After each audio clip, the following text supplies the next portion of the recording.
हिमालय की गोद में बसा एक ऐसा धाम जहां पत्थर भी बोलते हैं और इतिहास खुद को दोहराता है। समुद्र तल से 11,000 फीट की ऊंचाई पर स्थित केदारनाथ मंदिर केवल एक धार्मिक स्थल नहीं, बल्कि यह मानव इंजीनियरिंग, दैवीय शक्ति और प्राकृतिक के बीच के संघर्ष की एक जीवित गाथा है। आखिर कैसे हजारों साल पहले बिना किसी आधुनिक मशीन की यह भव्य ढांचा तैयार किया गया? क्यों यह मंदिर 400 सालों तक बर्फ के नीचे दबकर भी आज हमारे सामने सीना ताने खड़ा है? आज हम इस डॉक्यूमेंट्री में केदारनाथ की उस पन्ने को पलटेंगे जो विज्ञान को चुनौती देता है और आस्था को अटूट बनाते। 16 जून 2013 उत्तराखंड के इतिहास की वह काली रात जब प्राकृतिक ने अपना सबसे भयानक रूप दिखाया। चारों बारी ग्लेशियर के फटने से मंदाकिनी नदी ने विकराल रूप ले लिया था। पल भर में पूरा केदारनाथ घाटी क्षेत्र मलबे और पानी में समा गया। होटल, घर और हजारों जिंदगियां बह गई। लेकिन तभी एक ऐसा चमत्कार हुआ जिसे दुनिया ने दैवीय सुरक्षा का नाम दिया। बाढ़ के पानी के साथ एक विशालकाय पत्थर बहता हुआ आया और मंदिर के ठीक पीछे रुक गया। इस पत्थर ने मंदिर की सुरक्षा कवच की तरह काम किया।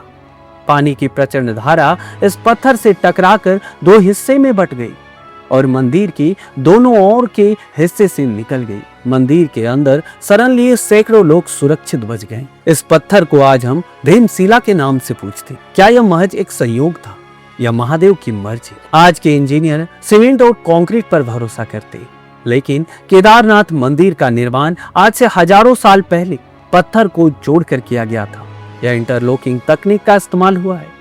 पत्थर को एक दूसरे में इस तरह से फंसाया गया है कि वे बिना किसी गोंद या सीमेंट के सदियों तक टिक सके। इसी मजबूती के कारण 2013 की बाढ़ और भूकंप के झटके भी इस मंदिर की एक ईंटें तक नहीं हिला सकी। वैज्ञानिकों की खोज ने दुनिया को तब चौंका दिया जब यह पता चला कि 13वीं से 17वीं शताब्दी तक यह मंदिर पूरी तरह बर्फ के नीचे दबा हुआ था। इसे लिटिल आइस एज कहा जाता है। 400 साल तक ग्लेशियर की बर्फ के नीचे रहने के बावजूद मंदिर की दीवारों पर कोई दरार नहीं आई। वाडिया इंस्टीट्यूट के विशेषज्ञों के अनुसार मंदिर की दीवारों पर आज भी बर्फ के रगड़ के निशान मौजूद है। यह बात इस बात का प्रमाण है कि इसे बनाने वाले को यह पता था कि यह संरचना भविष्य की प्राकृतिक आपदाओं को कैसे झेलेंगी। अगर हम केदारनाथ के मंदिर के इतिहास में जाएं, तो यह द्वापर युग से जुड़ा है। महाभारत के युद्ध के बाद पांडव अपने सगे संबंधियों की हत्या के पाप से मुक्ति चाहते थे। भगवान शिव उनसे नाराज थे और बैल रूप का धारण कर हिमालय में छिप गए। जब भीम ने उन्हें पहचान लिया तो महादेव धरती में समाने लगे। भीम ने महादेव के बैल रूप का पेट का हिस्सा पकड़ लिया। वही पेट का हिस्सा केदारनाथ में पूज्य है। बैल के शरीर के अन्य 4 अंग अन्य 4 स्थानों में प्रकट हुए, जिन्हें मिलाकर पंच केदार कहा जाता है। क्या आप जानते हैं कि केदारनाथ मंदिर और दक्षिण भारत का रामेश्वर मंदिर एक ही सीधी रेखा पर स्थित है?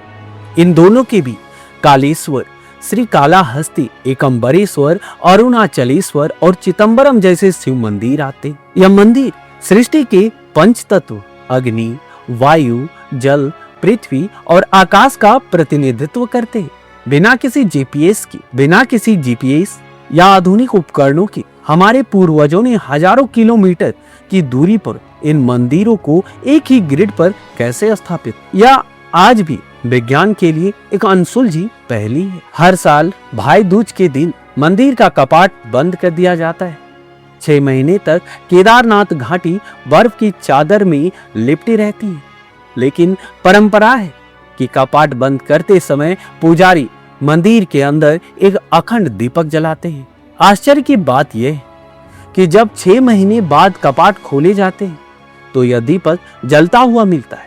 माना जाता है कि इस दौरान भगवान शिव की पूजा देवता और गंधर्व करते हैं। केदारनाथ में पूजा का कमान आज भी कर्नाटक के वीराशैव जगम समुदाय के पास है। इन्हें रावल कहा जाता है और यहाँ के मंत्र आज भी दक्षिण भारतीय परंपरा के अनुसार कन्नड़ भाषा में पढ़े जाते, जो उत्तर और दक्षिण भारत की संस्कृति की एकता का प्रतीक है। पुराणों में एक डरावनी भविष्यवाणी भी है। कहा जाता है कि जब नर और नारायण पर्वत आपस में मिल जाएंगे तो केदारनाथ का मार्ग हमेशा के लिए बंद हो जाएगा।